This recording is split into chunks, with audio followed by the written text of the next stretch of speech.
ମୁଁ ବିଧାୟକ ହେବାର 3 ଟର୍ମ ହେଇଗଲା।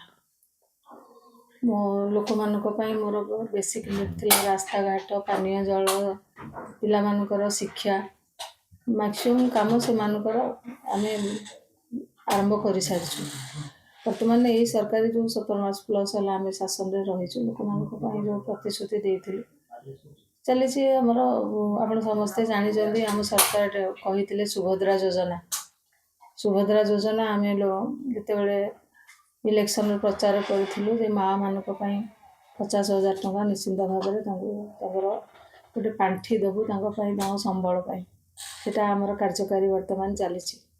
ଆମେ ଚାଷୀମାନଙ୍କ ପାଇଁ କହିଥିଲୁ ଯେ ଆମେ ତାଙ୍କର ମିନିମମ୍ ସପୋର୍ଟ ପ୍ରାଇସ୍ 3100 ରଖିବା ପାଇଁ, ତାହା ମଧ୍ୟ ଆମେ କାର୍ଯ୍ୟକାରୀ କରିଛୁ।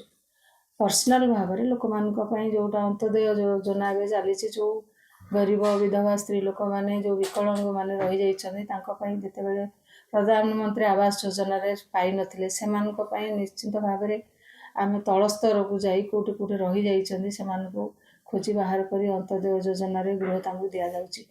ସରକାର ଯାହା ପ୍ରତିଶ୍ରୁତି ଦେଇଛନ୍ତି ଆମେ 17 ମାସ ଭିତରେ ଯାହା ଯେତିକି କାମ କରିଛୁ, ଆଗାମୀ ଦିନରେ ଯାହା ବଡ଼ ବଡ଼ ସଂକଳ୍ପ ନେଇଛୁ। ମୋ ଅଞ୍ଚଳର କଥା କହୁଛି, ଆମର ଗୋଟେ ପାନୀୟ ଜଳ ସମସ୍ୟା ରହିଛି। ସେ ଚାଲିଛି ଗୋଟିଏ ମେଗା ପ୍ରକଳ୍ପ ଚାଲିଥିଲା, କିନ୍ତୁ ଯେଉଁ କମ୍ପାନୀ ତାକୁ ନେଇ କାମ କରୁଥିଲା ସେ ଫେଲିୟର ହେଇ ଚାଲିଛି। ଆମେ ସରକାରଙ୍କୁ ଅନୁରୋଧ ରଖିଛୁ ସେ କାମକୁ ସକ୍ସେସ୍ କରିବା ପାଇଁ ଚେଷ୍ଟା ଚାଲିଛି। ବଜାଜ କମ୍ପାନୀ 17 ମସିହାରୁ ଆମ ଅଞ୍ଚଳ ପାଇଁ ନେଇ ଯାଇକରି ସେ କାମ ଠିକ୍ରେ କରିପାରୁନି।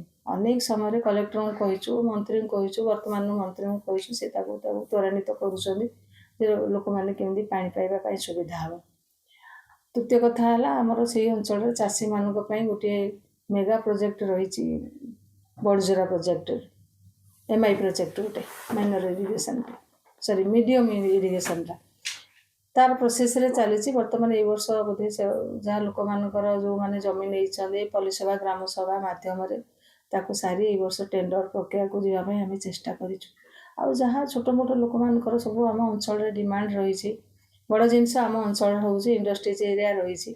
ଲୋକାଲ ଲୋକମାନଙ୍କର ସବୁବେଳେ ଡିମାଣ୍ଡ ରହୁଛି ତାଙ୍କୁ ବେକାର ଯୁବକ ଯୁବତୀମାନଙ୍କୁ କିନ୍ତୁ ସେଇ ଲୋକାଲରେ ନିଯୁକ୍ତି ପାଇବା ପାଇଁ, ତାକୁ ମଧ୍ୟ ଆମେ ପ୍ରୟାସ କରୁଛୁ। ଆମ ପିଲାମାନଙ୍କୁ କେମିତି ସେ ଅଞ୍ଚଳରେ ଯେଉଁ ଚାଲିଛି କମ୍ପାନୀ ଅଛି ତା ଭିତରେ ସେମାନଙ୍କୁ ନିଯୁକ୍ତି ଦେବୁ। ତା ରଖିଛି 100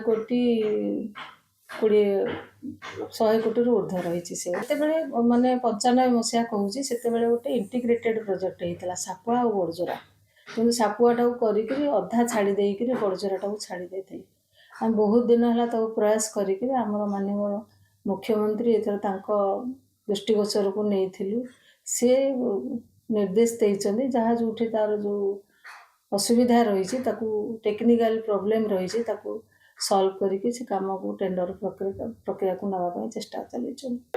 ଆମର ଯେହେତୁ ସେ ଅଞ୍ଚଳ ପାହାଡ଼ିଆ ଅଞ୍ଚଳ, ଆମେ ଯେଉଁଠି ଟିକେ ପାଣି ସୋର୍ସ ପାଇଲେ ଆମ ଚାଷୀମାନେ ବହୁତ ଖୁସି ହୁଅନ୍ତି, କାରଣ ଆମର ବିଶେଷ ଭାବରେ ପାହାଡ଼ିଆ ଅଞ୍ଚଳ। ପରିବା ଚାଷ ଚାଲିଛି କିନ୍ତୁ ମ୍ୟାକ୍ସିମମ୍ ଧାନ ଚାଷ ଅଛି, ପରିବା ଚାଷ ଅଛି, ଦୋଫସଲି ଅଛି ଆମ ଅଞ୍ଚଳଟା। କିନ୍ତୁ ସେଇଟା ଗୋଟେ ହେଲେ ଆମ ଚାଷୀମାନଙ୍କର ବହୁତ ଉପକୃତ ହେବ। ଲୋକମାନେ ସେଇଟାରେ ଯେଉଁ ବଡ଼ ବଡ଼ ଇଣ୍ଡଷ୍ଟ୍ରି 3-4ଟି ରହିଛି, ଛୋଟ ମୋଟ ହେଇକି ତ ବହୁତ ଗୁଡ଼ିଏ ଇଣ୍ଡଷ୍ଟ୍ରିଜ ମୋ ଅଞ୍ଚଳରେ ରହିଛି। ଜମିହରା ପ୍ରଜାମାନଙ୍କର ଡିମାଣ୍ଡ ରହୁଛି ଆମ ପିଲାମାନେ କେମିତି ନିଯୁକ୍ତି ପାଇବେ। ଆଉ ସେ ଅଞ୍ଚଳରେ ଯେଉଁମାନେ ଯେଉଁ ପେରିଫେରିରେ ଯେଉଁମାନେ ସବୁ ଅଛନ୍ତି ଲୋକମାନେ, ତାଙ୍କର ଯେଉଁ ଯାଇଛି ଜମି ଯାଇଛି, ସମସ୍ତଙ୍କର ଆଶା ରହୁଛି କିଛି ପିଲା ନିଯୁକ୍ତି ହେଇଛନ୍ତି, କିନ୍ତୁ ଆମେ ଯେଉଁ ସଂଖ୍ୟାରେ ଯେଉଁ ଆମ ଲୋକମାନେ ଚାହୁଁଛନ୍ତି ଆମେ ସେଠି ନିଯୁକ୍ତି ହେବୁ ସେଇଟା ଟିକେ ନିଶ୍ଚିତ ଭାବରେ କମ୍ ଅଛି। ଆମେ ଚେଷ୍ଟା ଚଲେଇଛୁ, ସବୁବେଳେ ଆମ ଲୋକମାନଙ୍କ ସହିତ ସଂଘର୍ଷ କରୁଛୁ ଯେ ଆମ ସ୍ଥାନୀୟ ପିଲାମାନେ କି ଆମ ଜିଲ୍ଲା ପିଲାମାନେ କେମିତି ଯେକୌଣସି ଭାବରେ ନିଯୁକ୍ତି ପାଆନ୍ତୁ, ରୋଜଗାର କରନ୍ତୁ। ନିଶ୍ଚିତ ଭାବରେ ଆମେ ଯେହେତୁ ଆମେ ଚାଷୀବହୁଳ ଅଞ୍ଚଳର ଲୋକ, ସେ ଦେଲେ ବହୁତ ଚାଷୀମାନେ 15ଟା ପଞ୍ଚାୟତ ଉପକୃତ ହେବେ।